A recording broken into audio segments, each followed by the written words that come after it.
Muy buenos días, hermanos. Abran sus Biblias, por favor, en Apocalipsis capítulo 11, versículo 18.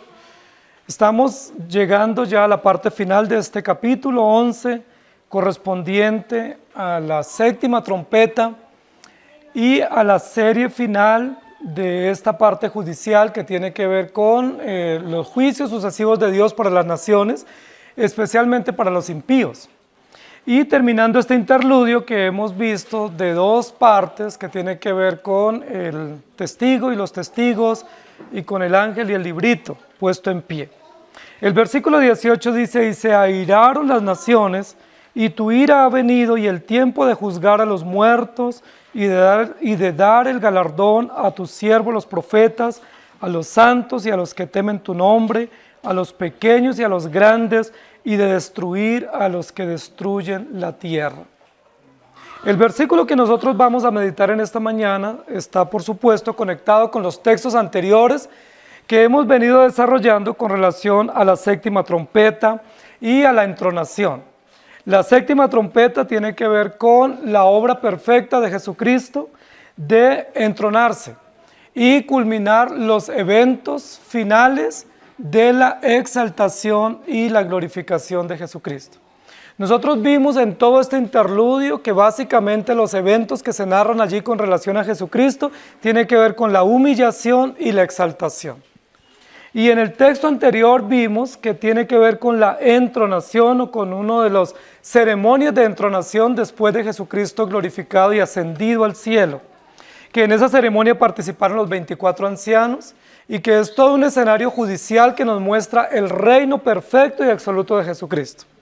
Recordamos en el domingo anterior que hay una canción que se emite en el cielo, de la cual es liderada por los 24 ancianos, donde dice: Señor, te damos gracias, Dios Todopoderoso, porque eres, porque eras y porque ha de venir, y porque has tomado tu gran poder y has reinado. Inmediatamente hay una reacción que nos va a registrar el versículo 18 aquí en la tierra. Dice: y se airaron las naciones. Y la razón por la cual se airan y por la cual reaccionan de esta manera es porque ha llegado el tiempo. Es interesante lo que nos va a decir el versículo número 18, porque tiene que ver con inmediatamente después de la entronación de Jesucristo y de tomar lugar y posesión en el reino y de advertirse que Él tiene poder y que está previa o que se anuncia su venida, su regreso poderoso, se da una advertencia de tiempo. Llama la atención esto porque el texto 16 y 17 nos habla de un escenario celestial donde Jesucristo es entronado. Sin embargo, luego nos va a decir: llegó el tiempo, ¿sí? Llegó el tiempo, llegó el momento. Y básicamente ese tiempo tiene que ver para nosotros, o para los que están en la tierra, o para la humanidad que está acá presente, no solamente los creyentes, sino los impíos, porque dice: llegó el tiempo. Nosotros sabemos que en el trono celestial pues no está sujeto a tiempo o espacio. Nosotros sabemos que el trono celestial está dirigido de manera soberana y perfecta por el plan de Dios. Sin embargo, el tiempo tiene que ver con el escenario terrenal. Yo quiero que nosotros notemos aquí cómo el texto nos va a indicar las verdades que se van a dar. Básicamente, el versículo que nosotros vamos a desarrollar tiene tres momentos, o tiene tres acciones que se van a ejecutar o que se van a desarrollar. ¿Quién las va a ejecutar? ¿Sobre quiénes las va a ejecutar? ¿Y por qué las ejecuta? Entonces, básicamente las tres acciones las va a ejecutar Dios, o las va a ejecutar Jesucristo, el Cordero vencedor, el Rey entronado y el Rey que viene. Va a desarrollar tres acciones, y sobre quiénes las va a ejecutar. Cada una de esas acciones van a ser ejecutadas en grupos de personas o de seres distintos o de realidades distintas aquí en la tierra. El texto que nosotros nos ocupa en esta mañana nos va a hablar de algo que es bien importante, que poco en el escenario cristiano o en el pueblo cristiano se ha hablado, y tiene que ver con la ira de Dios. La ira de Dios aquí en este texto no tiene que ver con un momento en el cual Dios se puso molesto o se indispuso o se enardeció por algunas situaciones, sino que la ira de Dios o la ira de Cristo está perfectamente expresada en este texto y en esta sesión del libro a través de la justicia. Es decir, no es que Dios se airó por un momento o se molestó o se incomodó, sino que la expresión de su ira tiene que ver con su perfecta justicia y con su perfecto dominio. Recuerden que nosotros hemos dicho que la segunda serie del libro de Apocalipsis, que son las 7 trompetas, es una serie judicial. Es decir, es una serie que emite de manera sucesiva juicios de Dios sobre los impíos. Y dijimos también que la séptima trompeta básicamente abre el escenario para un juicio pleno, o para un juicio absoluto, o para un juicio final, de manera ya consumada en la historia de la redención. Entonces, cuando dice allí que la ira de Dios ha venido, o el tiempo de la ira de Dios ha llegado, podía entenderse también como llegó el tiempo de la justicia plena, o llegó el tiempo de la consumación de la historia de la redención. No está diciendo que este texto es la consumación de la historia. Lo que está diciendo es que una vez Jesucristo asciende al trono y se posesiona o se entrona, inmediatamente lo último que estamos esperando es la consumación de la historia de la redención. No está diciendo que este texto sea la consumación. No está diciendo que aquí va a haber un juicio final. Porque son muchos los que dicen que en este texto, pues como ha habido según algunos varios raptos o varios arrebatamientos, entonces que aquí se va a dar el juicio para algunos. Aquí no está diciendo eso.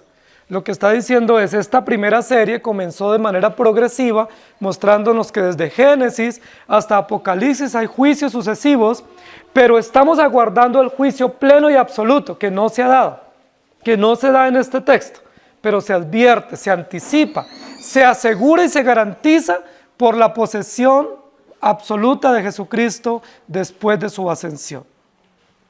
Hay 3 acciones que se van a desarrollar aquí, yo quiero que ustedes las miren en el texto juntamente conmigo y luego las vamos a desarrollar.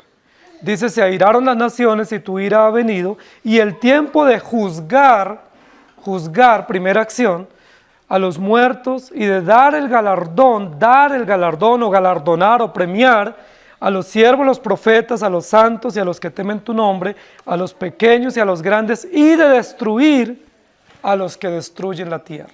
Entonces hay 3 acciones que vamos a desarrollar en este texto que están presentes y que tienen que ver con el tiempo que se anuncia en el versículo. Lo primero es juzgar, la segunda es galardonar o premiar y la tercera es destruir. ¿Sí? 3 acciones que tienen que ver con este momento final o con el clímax de la historia de la redención o con la consumación que básicamente en otros lugares de la Escritura se conoce como el juicio final. ¿Sí? Entonces, quiero llamar la atención a ustedes sobre esto. Aquí no está diciendo que este es el juicio final. No puede suceder el juicio final en la mitad del libro de Apocalipsis, porque faltaría todavía historia. Si se cierra la historia, pues tendría que bajarse el telón y todo terminaría.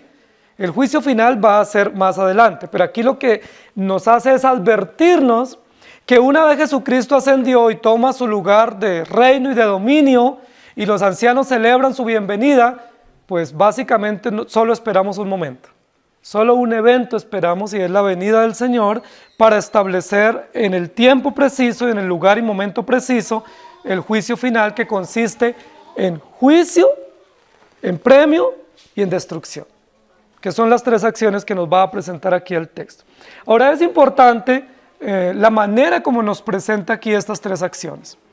La manera como nos lo presenta es a través de 3 verbos, y los 3 verbos están en infinitivo, que es muy importante esto para que nosotros lo notemos en nuestra traducción, porque ese infinitivo lo que indica es que esas acciones verbales o esas formas verbales, mejor, son impersonales, no indican modo, no indican tiempo o no indican un momento especial y que toman un lugar sustantivo, es decir, se convierten como en un nominativo.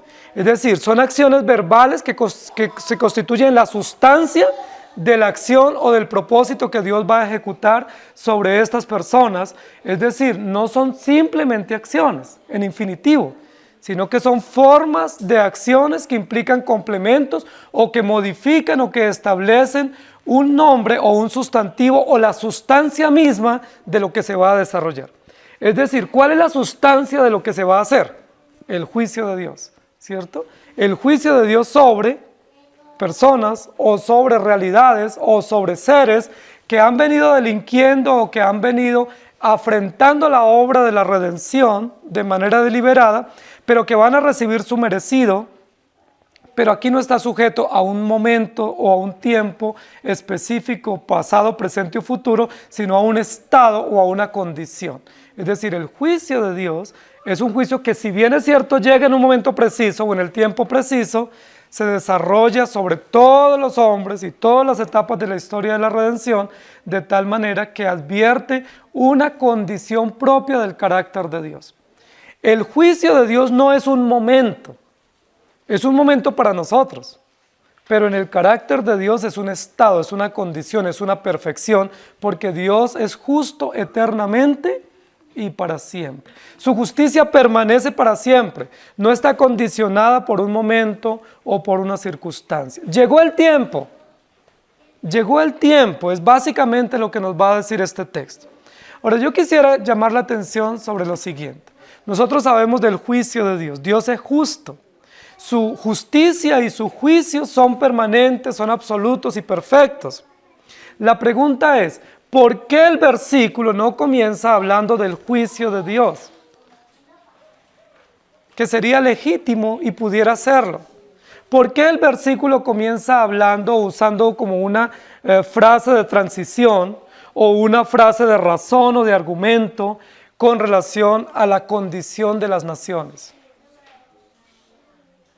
El texto comienza diciendo, y se airaron las naciones, casi como haciendo una denuncia de una acción punible o de un acto censurable que facilita o que advierte o que hace posible el juicio público o el juicio histórico de Dios sobre las naciones.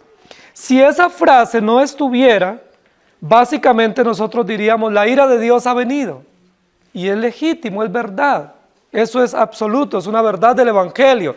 No obstante, daría la impresión que el juicio de Dios viene sobre los hombres simplemente porque Dios lo determinó, pero que no hay acciones censurables, legítimas y evidentes que hacen o que facilitan o que advierten el juicio público de Dios. ¿Me hago entender? Es decir, Dios va a condenar la ira de las naciones. Esas son las acciones punibles, son las acciones censurables, son los actos visibles que ante el trono de Dios evidencian la necesidad o la urgencia de un juicio público e histórico. Dios no simplemente se aira porque ese es su carácter. Dios no simplemente se aira porque Él quiso hacerlo y lo decretó.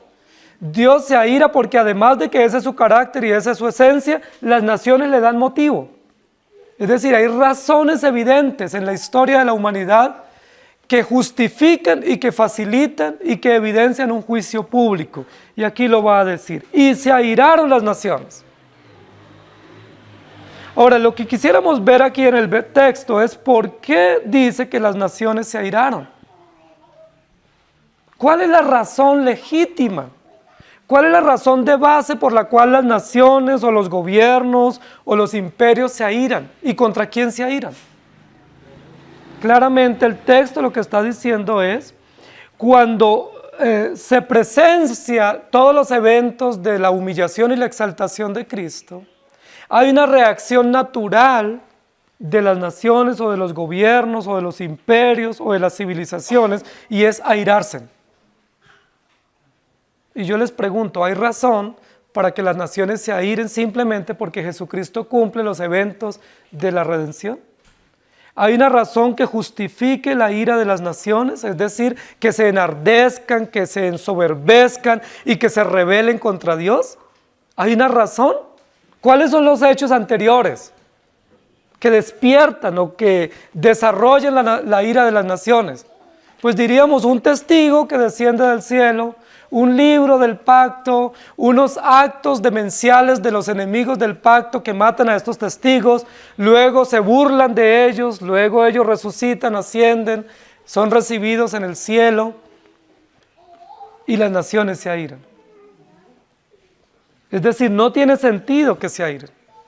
¿Por qué se airaron si estaban celebrando textos anteriores? Versículos previos, ellos estaban celebrando y festejando la muerte, festejando que los habían logrado destruir, pero esa fiesta les duró 3 días y medio. Ahora se sorprenden porque resucitaron. Ahora les cae terror porque ellos ascienden. Y ahora cuando ese testigo fiel y verdadero es entronado, con toda la autoridad y el honor judicial en el cielo y como soberano rey, ya no solamente celebran, ni se aterrorizan, sino que ahora se airan. Noten la sucesiva degradación en la actitud emocional de las naciones. Primero, celebración, fiesta, carnaval, luego, asombro y terror, y ahora, ira. ¿Tiene sentido esas expresiones emocionales de las naciones? Pareciera que hay un declive en la expresión emocional que en lugar de facilitar el juicio para ellos, les hace acreedores de mayor condenación. Primero, matan a los testigos, es decir, homicidio. Segundo, se burlan y los desprecian. Lo pueden corroborar en el capítulo 11. Tercero, se llenan de temor y de angustia y de terror. Pero ahora lo que faltaba, se airan. Es decir, se enardecen, se llenan de soberbia, se llenan de una ira injustificada. Y sabemos claramente que esa ira es contra Dios y contra Jesús que está en el trono. Y se airaron las naciones. Ahora llama la atención que el texto claramente nos va a decir que no se airó un hombre o no se airaron algunos, sino que se airaron las naciones en conjunto. Todas las naciones, es decir, la sociedad, las civilizaciones se airaron. Recuerden que antes en el capítulo 11 hablaba de la gran ciudad o la gran Babilonia. Las grandes ciudades que se confabulan para ir en contra de la verdad, cuando ven que la verdad progresa y que no la pueden destruir, en lugar de ellos doblegarse ante la verdad, se airan. Yo les pregunto, en sentido común, ¿qué debían hacer las naciones si ven que están luchando contra la corriente y que no pueden detener al testigo y al testimonio? ¿Qué era lo único que se debía esperar de ellos? ¿Qué era lo único que se esperaba de ellos ante todos esos sucesivos eventos en los cuales ellos están contendiendo de manera inoficiosa o sin resultado? Que se arrepintieran. Ellos debían arrepentirse. Los gobiernos, las naciones, los gobernantes, los antagonistas del pueblo de Dios debían arrepentirse.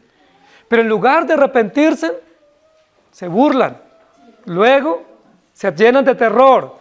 Y en tercer lugar, se llenan de ira. ¿Habráse visto eso? Que en lugar de uno doblegarse ante Dios y decir, estamos obrando mal, estamos obrando en contra de la verdad, estamos contendiendo contra Dios y eso se nos será tomado en cuenta y en contra nuestra, en lugar de arrepentirse, ellos se llenen de ira y quieran vengarse. Pero básicamente lo que el texto nos está diciendo, esas acciones que además de ser expresiones emotivas o emocionales, expresan lo que hay en el corazón y la conciencia de las naciones, lo que hace es abrir un escenario para mostrarnos que el tiempo se avecina. ¿Cuál tiempo? El tiempo del juicio de Dios. Está preparándose el camino para el cumplimiento exacto del tiempo de la ira de Dios. Es decir, en la medida en que las naciones se airan contra Dios y se levantan contra la verdad y levantan argumentos contra la verdad y contra Dios, lo único que nosotros sabemos es que estamos aguardando el tiempo del juicio final. Hay muchas personas y movimientos cristianos que piensan que lo que estamos esperando es un gran avivamiento, que lo que estamos esperando es un gran progreso espiritual, o un gran periodo de paz y de desarrollo. Pues la Biblia no dice eso. La Biblia lo que dice es, previo a la venida del Señor, las naciones estarán llenas de ira, burlándose de Dios, en profunda inmoralidad y ajenas a la verdad de Dios. Y se airaron las naciones. Y acto seguido, como consecuencia natural, como un juicio retributivo sobre ellos, dice, tu ira ha venido y el tiempo de juzgar a los muertos. Y yo quiero que nos detengamos un poco en esta parte. La mayoría de los creyentes y de la sociedad en general piensan que Dios es un Dios de amor. Y tienen una idea equivocada con relación al carácter de Dios.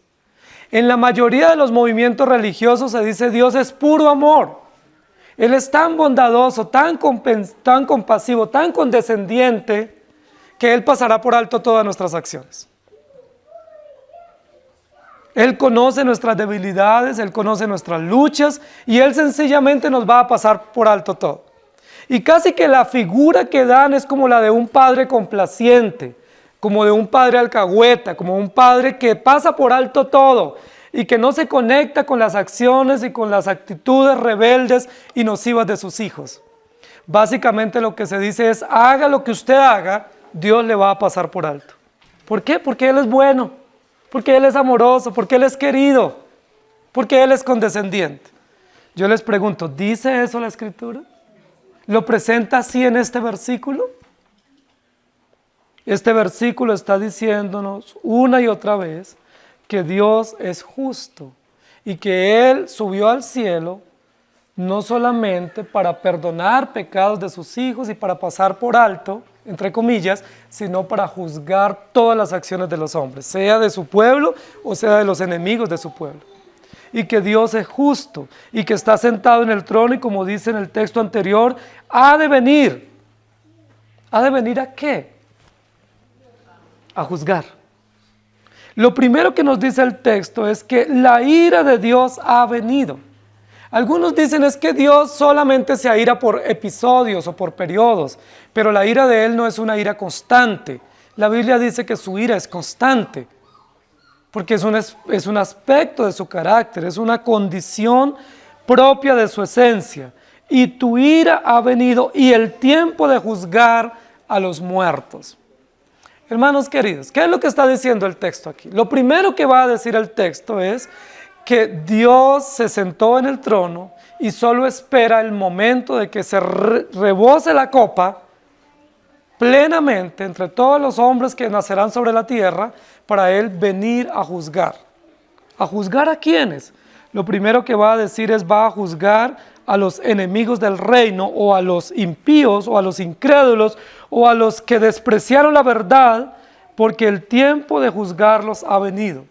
Y dice que va a juzgar a los muertos, es decir, a los que están sin Cristo y a los que han muerto a lo largo de la historia, desde Génesis hasta la venida del Señor. Todos los que hayan muerto y que no han recibido el juicio final tendrán que enfrentarse en un momento público, en un acto judicial del cual no escaparán para rendir cuentas de sus acciones. El tiempo de juzgar a los muertos ha llegado.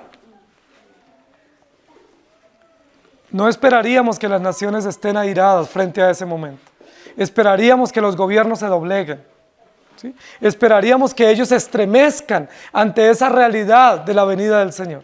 Esperaríamos que los impíos y los que han actuado rebeldemente contra la verdad, al escuchar esa advertencia, ellos digan, voy a doblegarme, pero no se doblegan. Estarán airados, estarán soberbios, estarán firmes en su acción de controvertir la verdad y de rechazar la verdad. Y ustedes y yo sabemos, queridos hermanos, que un rebelde o un corazón rebelde no se doblega ante una advertencia. La Biblia dice que los rebeldes se mantienen erguidos en su rebeldía y solamente Dios los puede doblegar a través del juicio. Nosotros hemos conocido y a veces probablemente muchos de nosotros actuamos así, que ante advertencias aún de consecuencias, nosotros no nos doblegamos. Nosotros decimos, no, lo voy a hacer. ¿Sí? Y no me voy a doblegar. Y no me voy a dejar. Y eso es lo que muestra nuestra rebeldía, nuestra condición. Aquí está hablando de hombres incrédulos que han despreciado la verdad, que han visto y han experimentado con sus propios ojos el cumplimiento de la historia de la redención. Y yo les pregunto, querida iglesia, a lo largo de la historia de la humanidad, luego todas las sociedades no han presenciado los eventos de la redención. Luego los eventos de la redención no han sido públicos para ellos. La creación, la encarnación de Cristo, las profecías, el cumplimiento histórico de las profecías, la resurrección, la ascensión, todo eso no ha sido histórico y público. ¿Por qué no se doblegan? ¿Por qué se mantienen firmes en su ira, en su insubordinación?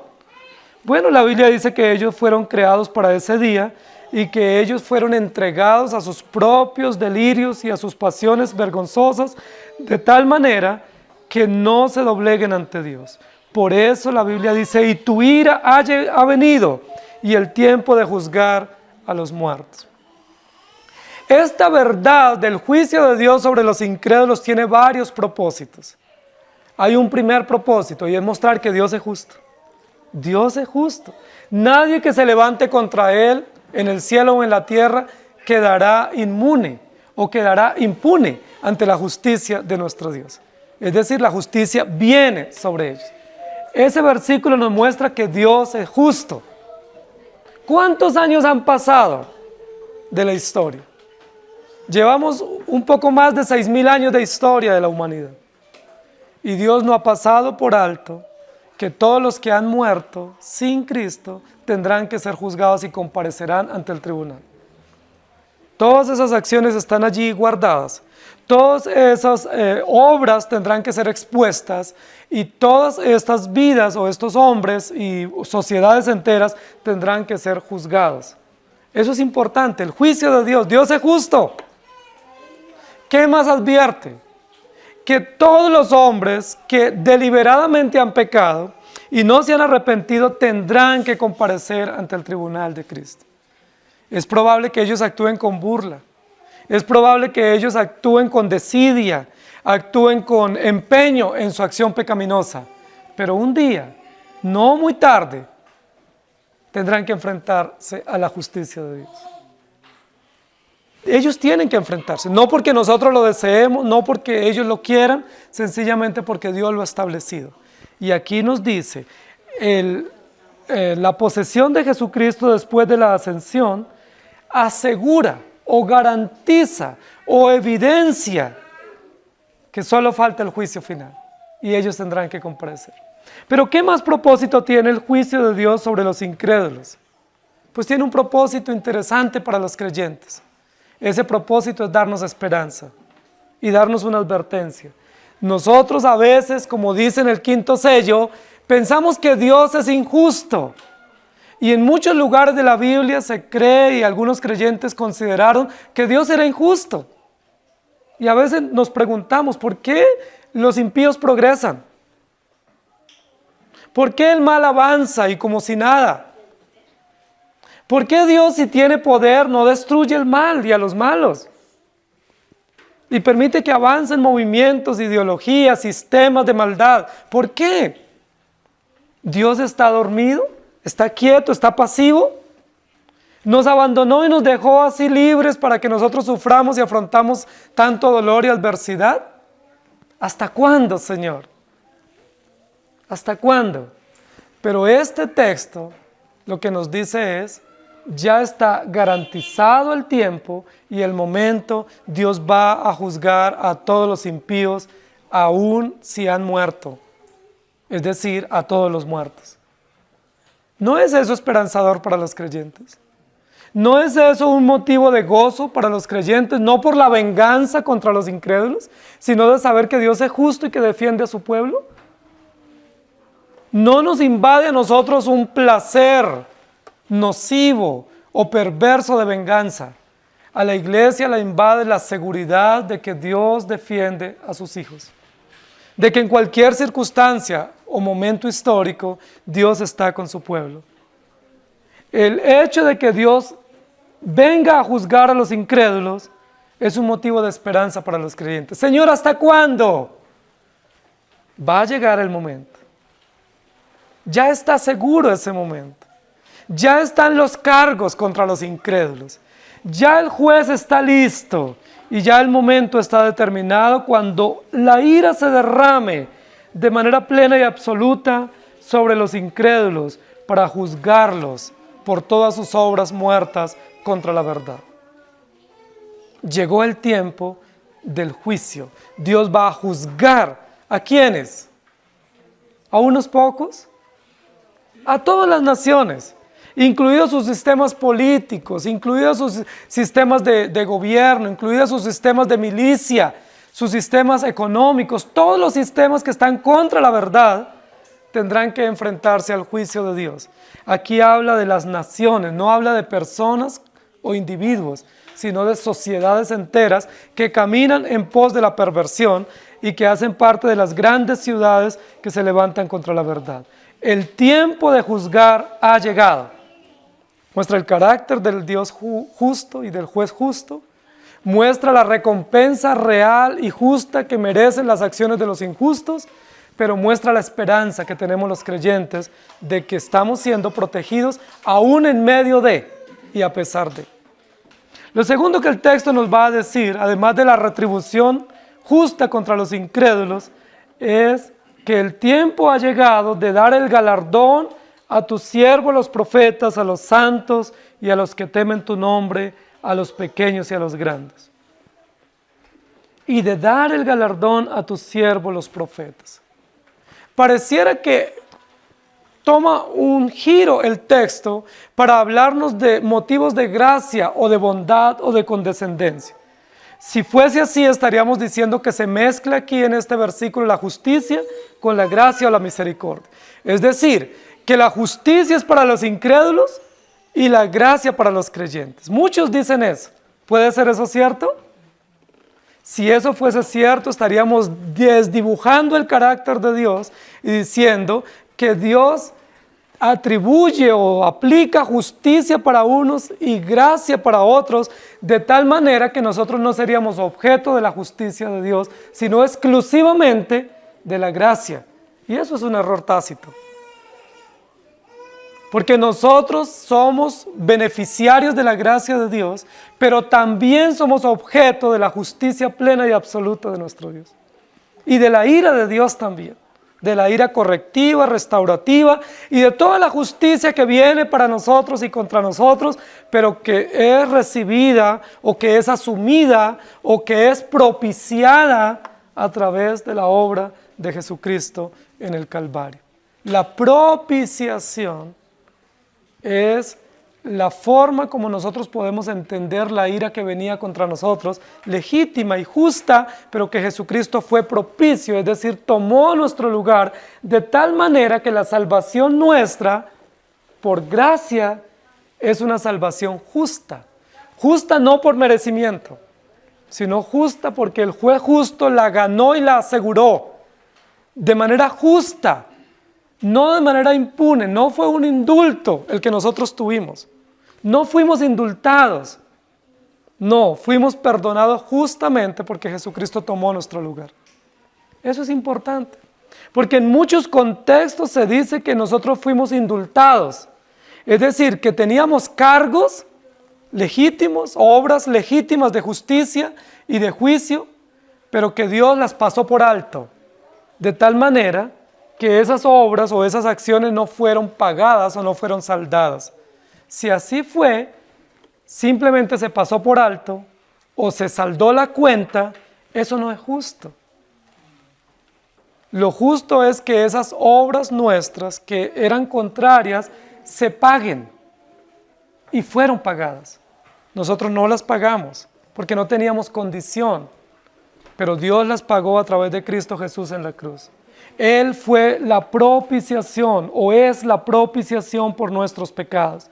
De tal manera que este segundo momento en el texto que habla de galardonar o premiar u honrar a los siervos, los profetas y a los creyentes o a los píos, no es un momento de gracia, sino un momento de justicia. Donde justamente, donde judicialmente el juez justo y rey de toda la tierra garantiza o asegura un lugar en la eternidad a los creyentes, pero es un lugar de justicia, donde se cumple justamente todas las expectativas de la obra de la redención. Recuerden que todas las doctrinas de la gracia son justas y están enmarcadas dentro del carácter judicial de Dios. Y de dar el galardón a tus siervos, los profetas, a los santos y a los que temen tu nombre. Lo primero que el versículo nos va a decir es que primero va a haber un juicio público donde todos presenciaremos ese juicio contra los incrédulos. Y veremos el cumplimiento perfecto del carácter de Dios contra ellos. Pero luego, ese momento, o en ese mismo momento, se procederá a galardonar o a premiar a los creyentes. Esta es una doctrina supremamente interesante. Y muchos en las iglesias han tergiversado esta doctrina. Porque lo que dicen es que tú tienes derecho a exigir premios en el cielo. Y que tú puedes llegar allá y exigir cuántas coronas y premios y galardones y trofeos y medallas vas a recibir en el cielo. Es decir, que lo que tú vas a recibir es merecido. Es producto de tu mérito, de tu obra, de tu esfuerzo, tu perseverancia, tu paciencia, tu vida en santidad, tu vida de oración y todas las obras que nosotros presumimos que hacemos y que tienen algún mérito ante Dios. Pero no es eso lo que está diciendo acá el texto. Si nosotros atribuimos que este es un escenario judicial, no hay lugar para nosotros ostentar ninguna obra ante Dios. No pudiéramos sacar pecho y decir, ahora me corresponde recibir mi premio. ¿Sí? Vengo por mi corona, por mis galardones, yo me porté bien. ¿Sí? Yo obré bien y yo me merezco. Como dijo el fariseo, yo doy diezmos de todo lo que gano. Yo soy bueno, yo obro bien, entonces puedo presentarme a recibir mi premio.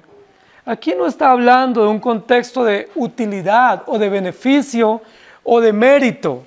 El texto claramente y todo el capítulo y la sección del libro está hablando de una condición judicial, es decir, de un escenario justo donde se exponen las acciones de todos y se premia o se retribuye justamente, no por mérito, sino justamente del carácter de la historia eterna y del decreto eterno, las acciones de los hombres. En el caso de los incrédulos, solo merecen juicio y condenación. Esa es su retribución. En el caso de los creyentes, van a recibir también justamente, pero de acuerdo a la redención que Cristo obró en la cruz a favor de ellos. No por mérito de sus acciones, sino por la obra meritoria de Jesucristo en la cruz. Y de dar el galardón, o de premiar, o de galardonar a los elegidos. Hermanos, aquí en este versículo nos va a decir que también llegó el tiempo. Y ese tiempo es el tiempo propicio de dar el galardón, de premiar. Y estos son los valores agregados que pudiéramos hablar que tiene la fe y tiene el Evangelio. Porque ya nosotros hemos sido premiados con la sangre de Jesucristo. Ya hemos sido honrados con ser llamados hijos de Dios. Ya hemos sido honrados con poder vivir para Él y con tener la certeza de la salvación.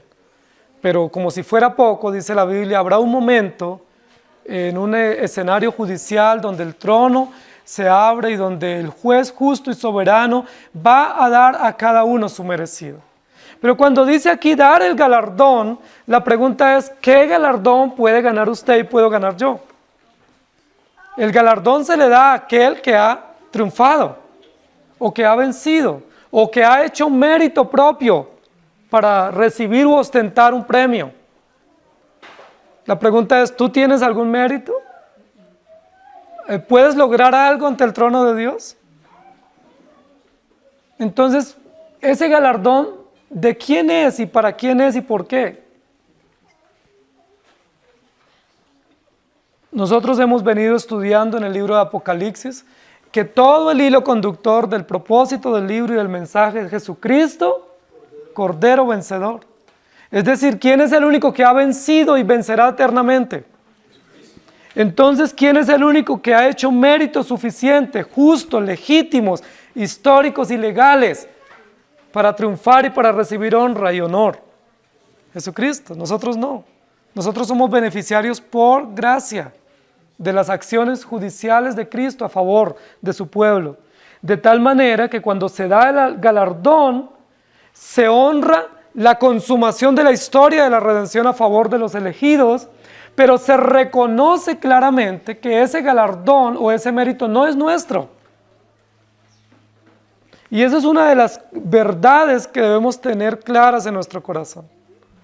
Cuando Dios te llama a ti hijo, eres hijo, pero no lo eres por tu mérito, lo eres por la acción o por la intervención del Padre Celestial.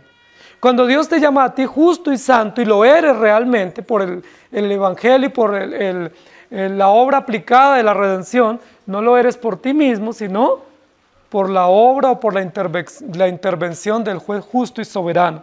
Entonces aquí cuando dice que se dará un galardón o se otorgará un galardón, pues ese galardón es justo que venga de parte de Dios para su pueblo, pero ese galardón ni tenemos mérito, ni nos corresponde de manera propia o personal, sino que es para ser ofrendado o para ser dado o para ser entregado a quien tiene todo el mérito, es decir, a Jesucristo, el Cordero vencedor. Y de dar el galardón a tus siervos los profetas. Si ustedes notan ahí el texto es un poco más amplio que en la primera cláusula. En la primera cláusula simplemente dice, llegó el tiempo de juzgar a los muertos. ¿Sí? Pero luego en la segunda cláusula dice, y de dar el galardón a tus siervos los profetas, a los santos y a los que temen tu nombre, a los pequeños y a los grandes. Y es hermosa la riqueza de este texto aquí, al hacer una descripción mucho más amplia y al establecer como varias categorías, permítame decirlo así, de aquellos que van a ser galardonados. Lo primero que va a decir el texto es quienes van a recibir ese galardón o quienes deben fijarse en que tienen mérito y premio y honra por la labor que ellos han realizado por la obra de Dios, son sus siervos los profetas. Esto es lo primero. Recuerden que vimos anteriormente en el capítulo 11 que habían sido muertos todos los profetas y todos los apóstoles, es decir, el cimiento de la iglesia, representado a través de los 24 ancianos, a través de Moisés y los profetas, o los profetas y los apóstoles, murieron de manera cruel. Dios los llamó para pregonar el evangelio, los llamó para profetizar, pero ¿cómo murieron? Torturados, perseguidos, asesinados, decapitados. ¿Quién los mató? Las naciones, los gobiernos, los imperios incrédulos y ateos. Se levantaron contra ellos y los torturaron. Por eso en el primer momento dice que van a ser galardonados tus siervos los profetas. Ahí yo no estoy diciendo que ese sea el orden, como Dios va a darlos ese galardón que dice allí de la bienvenida al reino celestial o a la gloria eterna, pero sí en el desarrollo de este texto, a quien primero se le da esperanza y confianza es a los siervos, los profetas.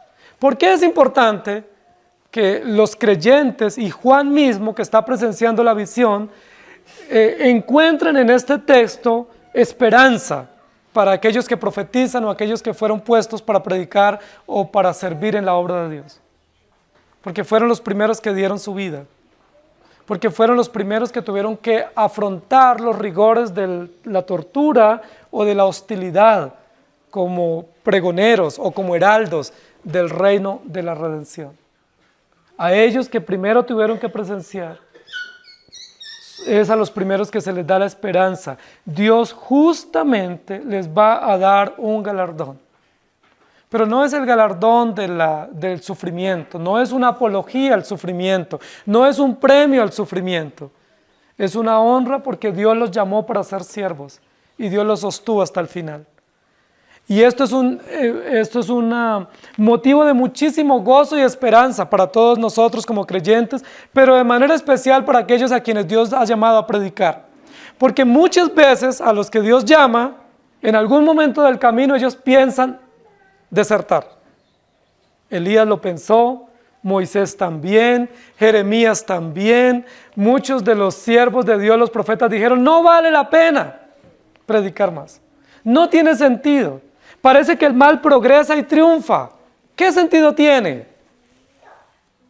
Y aquí el texto nos dice, sí tiene sentido. Dios te llamó y te hizo su siervo para profetizar a las naciones. Ustedes fueron profetas a las naciones se airaron contra ustedes y contra Dios, pero Dios los va a galardonar. Dios tiene en cuenta todas las obras de sus creyentes o de sus siervos. Hermanos, vale la pena servir a nuestro Dios. Ancianos, diáconos, vale la pena servir a Dios, porque en medio de todas las adversidades y las dificultades y aún de la opresión y de la persecución que pudiésemos sufrir, dice la Biblia que va a ser recompensados sus siervos, los profetas. Ahí están todos los profetas del Antiguo Testamento. Ahí están aún los que se desanimaron, aún los que cayeron en profundas aflicciones, aún los que cayeron en pecados serios y sufrieron las consecuencias. Recibirán de parte del juez justo y soberano un galardón, no por su perseverancia, sino porque Dios los tuvo a bien y los llamó para que le sirvieran. ¿No es esto maravilloso?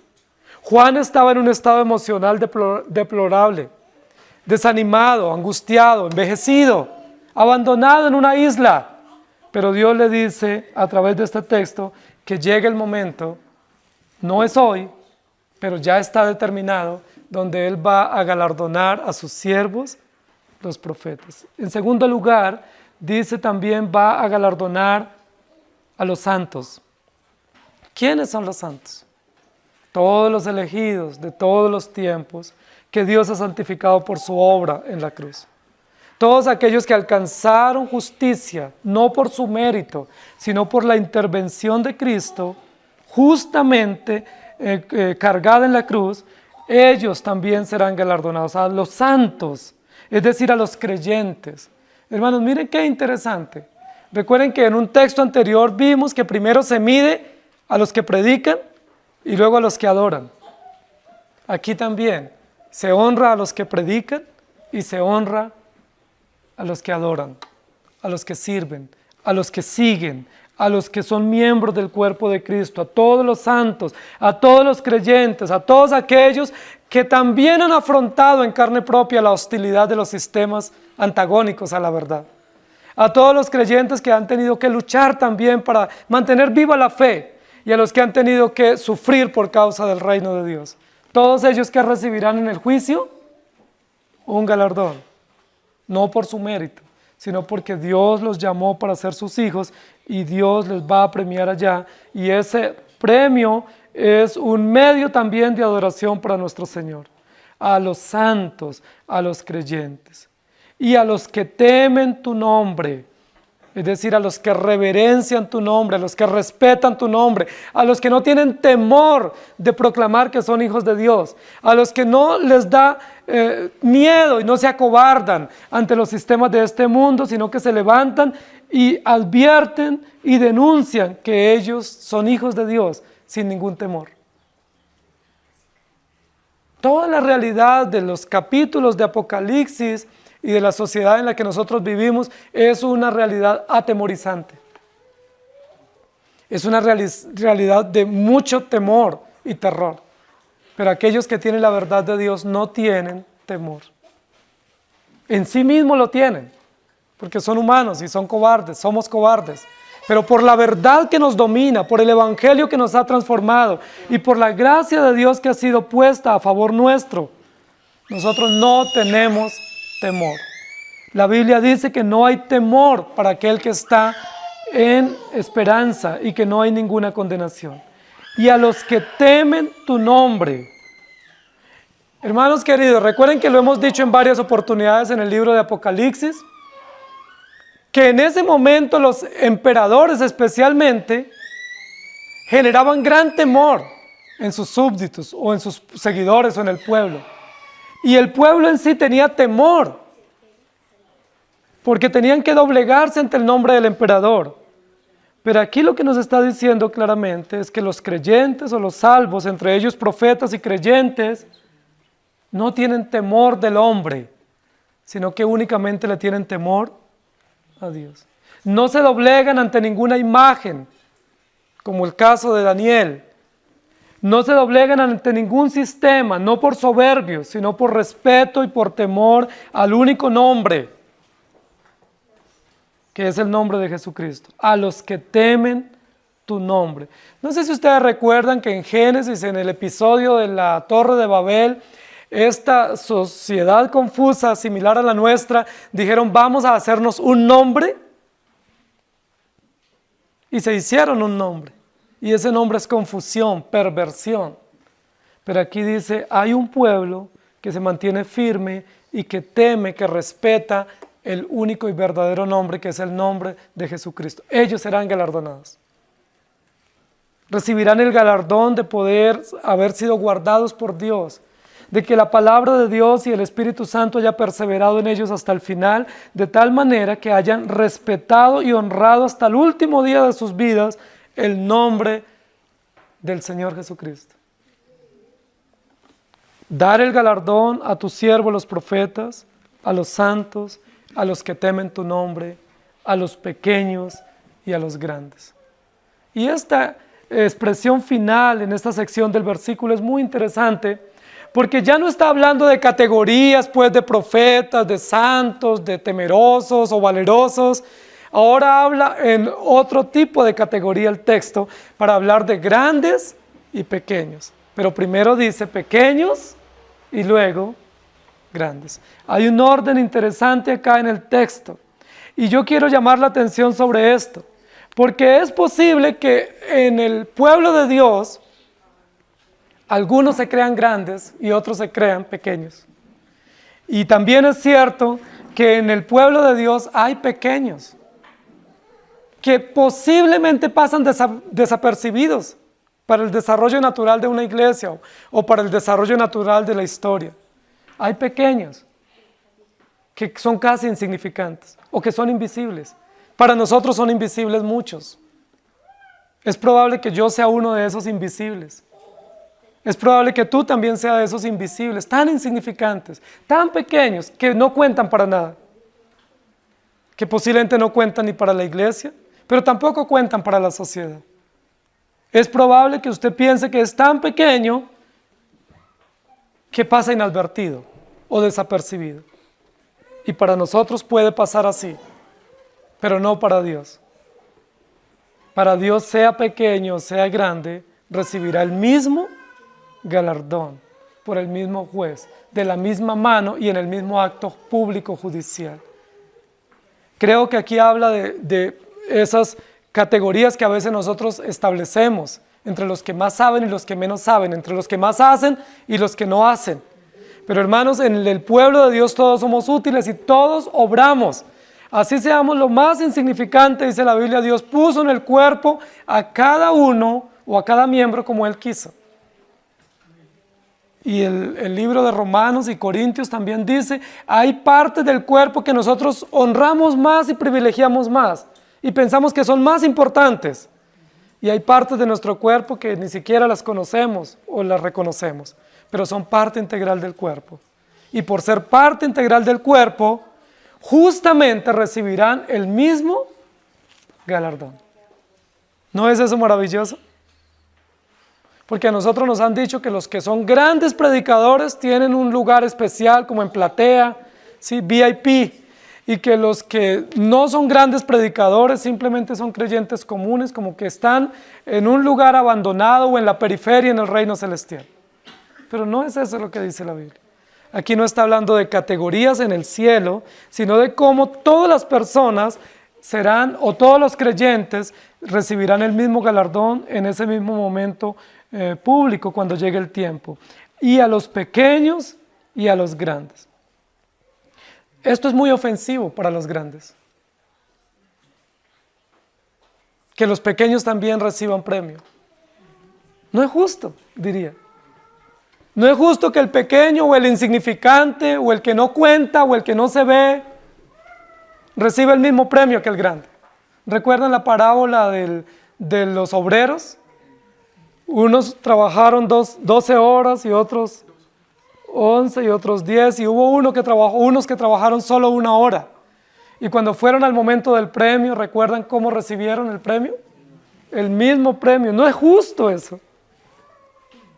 No es justo que nosotros tuvimos que afrontar el calor del día y tuvimos que trabajar tantos años. No es justo que tengamos el mismo premio que aquellos que simplemente trabajaron una hora.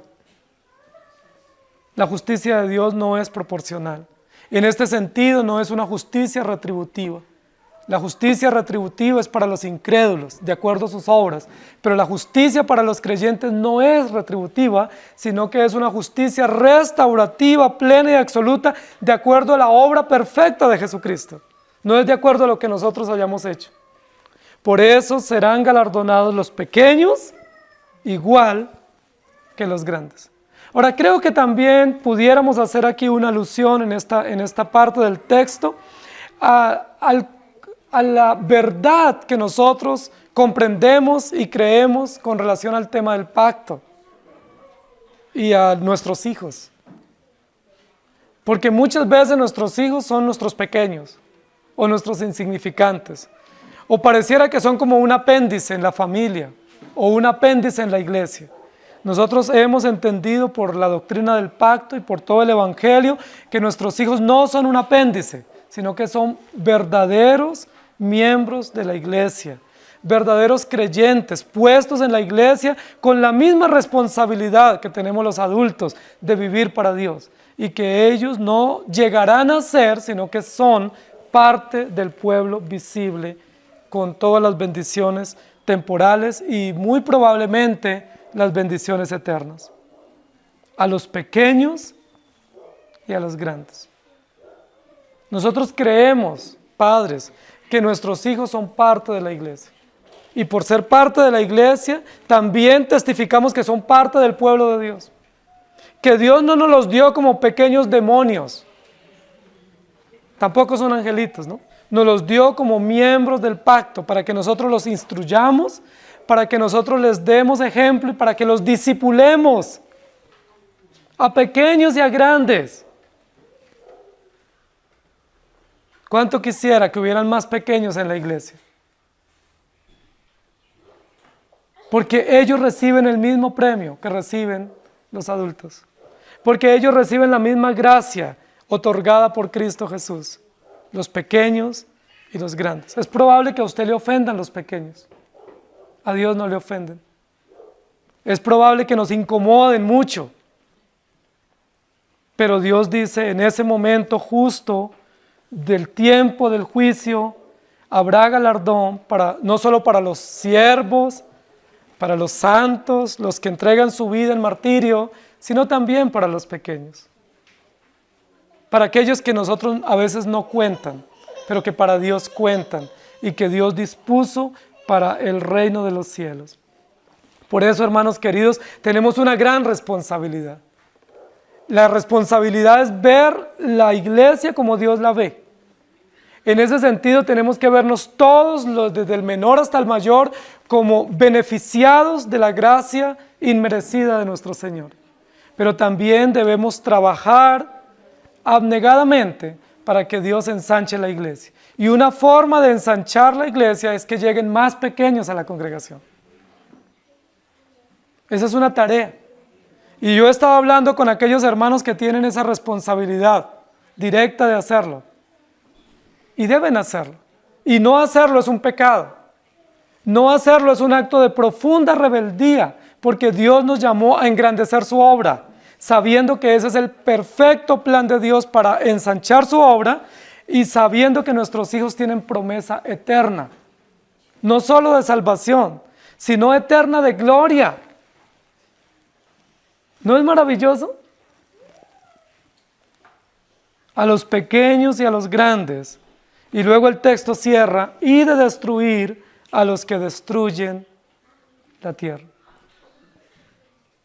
Y de destruir a los que destruyen la tierra. Las tres acciones están en el mismo nivel en su desarrollo gramatical. No hay una subordinada a otra.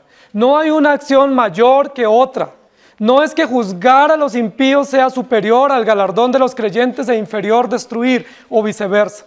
No hay una progresión de inclinación o declinación en el texto, sino que todas las tres acciones son iguales.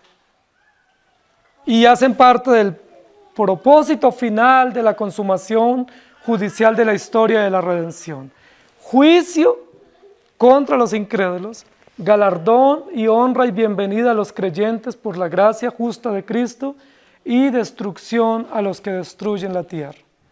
Aquí probablemente nosotros podemos desviarnos. La mayoría de personas piensan, cuando estudian este texto, que los que destruyen la tierra son los antiambientalistas o los que no están a favor de movimientos ecologistas, de protección de la sociedad, protección del medio ambiente, los que no controlan gases, los que no hacen todos esos controles, que ellos están destruyendo la tierra. Pero no está hablando aquí de ese tipo de destrucción por contaminación ambiental o por falta de cuidado de los recursos naturales. Aquí está hablando de la destrucción moral, es decir, de cómo se corrompe la sociedad, cómo se corrompe a través de gobiernos, a través de leyes y sistemas que moralmente destruyen y que moralmente corrompen una sociedad. ¿Quiénes son los que destruyen la tierra? Bueno, los impíos, ¿no?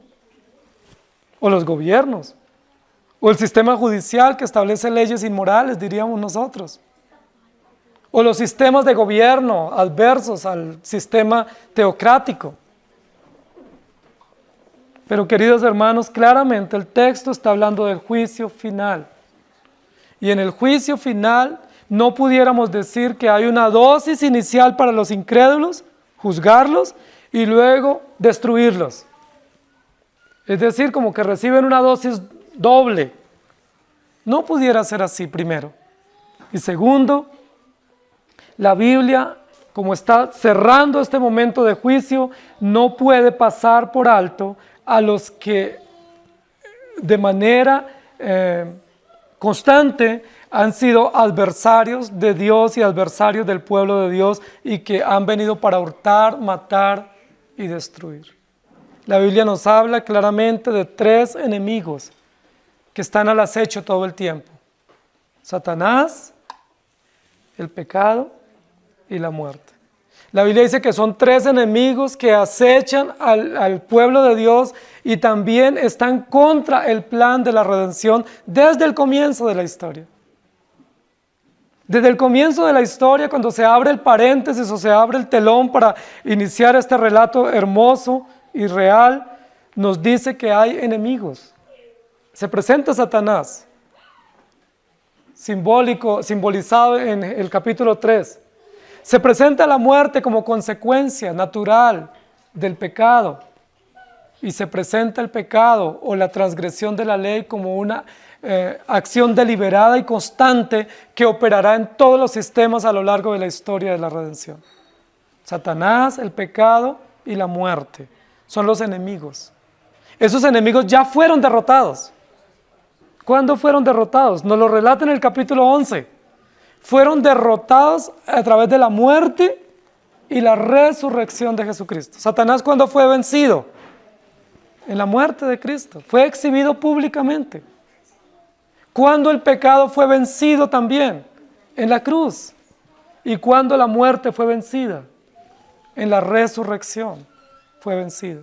Sin embargo, aunque ya legalmente y oficialmente estos 3 enemigos fueron vencidos o fueron derrotados, aún no han sido juzgados. Es por eso que a veces nosotros decimos, pero ¿cómo así? Si Satanás ya fue derrotado, todavía sigue operando. Dice la Biblia, no ignoramos sus maquinaciones. ¿Por qué si la muerte ya fue derrotada o vencida, por qué sigue habiendo muerte? Y violencia, y tortura, y crueldad. Porque ya fue derrotada oficialmente, pero no ha sido juzgada. Es necesario que todos comparezcamos ante el tribunal de Cristo y que todos, tanto los incrédulos como los creyentes, como los enemigos de Dios, tengan que recibir conforme a la justicia de Dios. En este momento, Satanás tendrá que recibir la justicia, y la justicia para él no es retributiva, no es conforme a sus obras. La justicia para Satanás, para el pecado y para la muerte es una justicia vengativa, es una justicia destructiva. Es una justicia plena y absoluta, de tal manera que se desarrolla legalmente toda la venganza de Dios contra Satanás, por todo lo que ha hecho, que Dios mismo le ha permitido, pero también contra la muerte. Nunca más, dice la Biblia, habrá muerte después de ese momento. Nunca más habrá muerte, porque ahora reina la muerte. Satanás vino para hurtar, matar y destruir. Todo el sistema que nosotros tenemos, tanto judicial como los sistemas políticos, los sistemas que nos gobiernan a nosotros, son sistemas de muerte. Son sistemas de miseria, de dolor, de vergüenza, de humillación. Pero llegará un día en que esos enemigos también tendrán que comparecer ante el tribunal, y ellos no recibirán una justicia retributiva, sino una justicia vengativa. Dios se vengará y la muerte la destruirá. Sorbida es la muerte en victoria. Nunca más habrá más muerte. Eso todavía no lo logramos comprender, esa maravilla, pero sucederá. Y nunca más habrá hombres que transgredan la ley de Dios. No se seguirán sumando acciones pecaminosas ni para los impíos ni para los creyentes. Los impíos estarán juzgados eternamente. No podrán acrecentar sus acciones punibles contra Dios. Ya cometieron todos sus actos y serán juzgados por siempre sobre esos actos. Los creyentes beneficiados por siempre sobre la obra perfecta de Jesucristo, y los enemigos destruidos para siempre. Llegó el tiempo del juicio contra los incrédulos, el tiempo del galardón y la gloria plena a favor de los creyentes, y el tiempo de la venganza sobre los que se han levantado hostilmente contra la verdad de Dios. Tan absurdo han sido estos enemigos que Satanás le dijo a Jesús: te daré todo esto si me adoras. Tan absurdos estos enemigos que pretendieron tentar a Jesús para que pecara. Y tan absurdos que pretendieron quitar la muerte, quitarle la vida a Jesús y ocasionarle la muerte, de tal manera que pudieran matar a Jesús. Por eso cuando Jesús murió, celebraron. Lo logramos. Pero la Biblia dice: la fiesta fue corta y el tiempo ha llegado. Justicia retributiva, justicia restaurativa y justicia vengativa. Juicio, galardón y destrucción. Llegó el momento. Hermanos queridos, aunque en el texto llega el momento por la entronación de Cristo, históricamente no ha llegado ese momento. Y mientras llegue ese momento, tendremos que seguir viendo que los impíos se airan contra Dios y se levantan contra la verdad. Mientras ese momento histórico llega para la iglesia, como iglesia tendremos que seguir viviendo para Dios, testificando, proclamando, y aún muchos dando su vida en martirio, pero también recibiendo pequeños en la iglesia y consagrándolos a Dios para que vivan para Él. Y mientras llegue ese tiempo, tendremos que seguir viendo que Satanás sigue acechando, el pecado sigue rampante y la muerte sigue cosechando vidas. Pero el tiempo ya está asegurado en el decreto de Dios. Y en el cumplimiento oficial de la historia, ya el tiempo también está garantizado. Falta que el tiempo histórico llegue y se sincronice de tal manera que nosotros presenciemos cielos nuevos y tierra nueva. Que el Señor nos ayude. Amado Señor, gracias por darnos la oportunidad de escuchar tu palabra, de recordar tu justo juicio, de recordar que tu justicia es plena y no tarda, y que tú eres justo. Líbranos de ese concepto tan sesgado, tan desviado, de pensar que tú eres solo amor, y que tú eres tan bueno y tan querido que pasas por alto todo. Líbranos de pensar eso y ayúdanos a entender la verdad, que tú eres justo, y que en tu justicia plena y absoluta nos muestras tu gran amor y tu misericordia.